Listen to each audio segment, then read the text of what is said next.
Hey y'all, thanks for joining me today and beginning your journey towards a pain-free workday.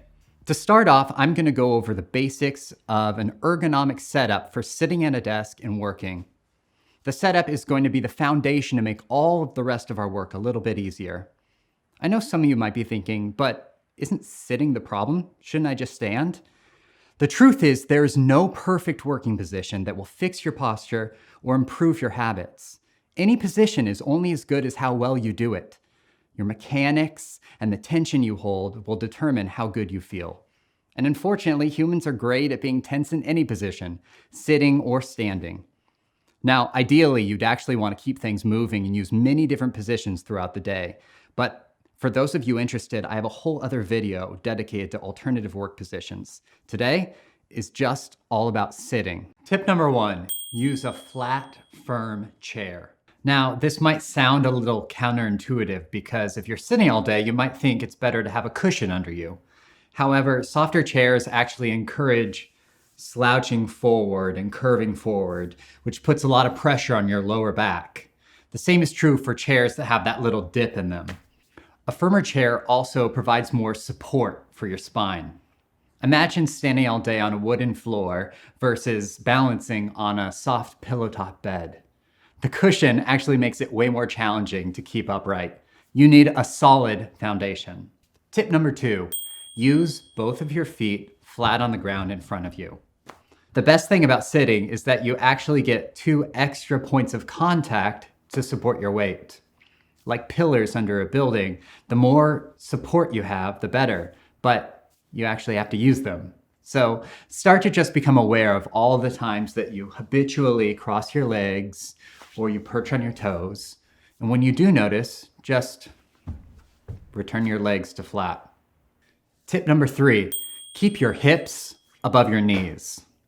One place that's really easy to grip when you are sitting in a chair is your hip flexors and the top of your thighs.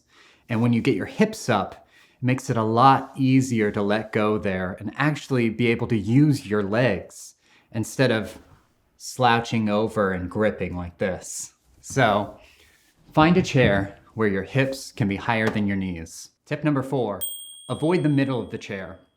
Now, this might be a new idea, but it's actually easier to sit perched at the front of the chair like this, or all the way at the back with your hips right up against the backrest. The middle is no man's land. The reason for this is that when you're at the front of the chair, it's easy to use your legs and you can be more actively engaged, and it's actually easier to distribute your body weight throughout your entire body. When your hips are all the way at the back of the chair, it's easy to use the backrest.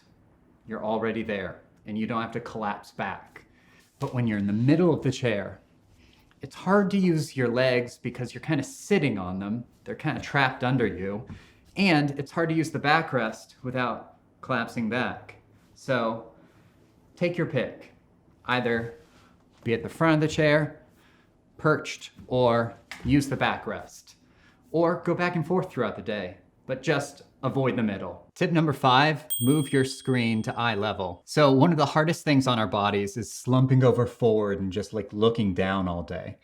So keeping your screen up actually helps to keep your gaze more neutral and will save your neck and back a ton. You can use a laptop stand like this, but it doesn't have to be fancy. You can just get a couple of books or a box. Also, when your gaze is more neutral, it's easier to take in more of the room around you, which helps keep you from getting sucked into your screen.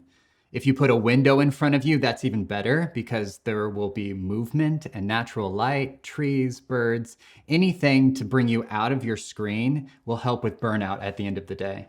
Tip number 6, keep your keyboard low and close. Just because you raise your screen up doesn't mean that you should then just reach over and try and type like this. It's going to be really hard on your shoulders and your arms. So try and keep a separate keyboard around and a separate mouse so that you can kind of keep your arms at a more neutral position and you don't have to reach out in front of you. This is going to make it a lot easier to not clamp down on all of these muscles that like to work too hard. There you have it. While there's no perfect sitting position, using these tips will set you up with a foundation to make it easier to change your habits and transform your posture. This is just the starting point for where the rest of our work begins.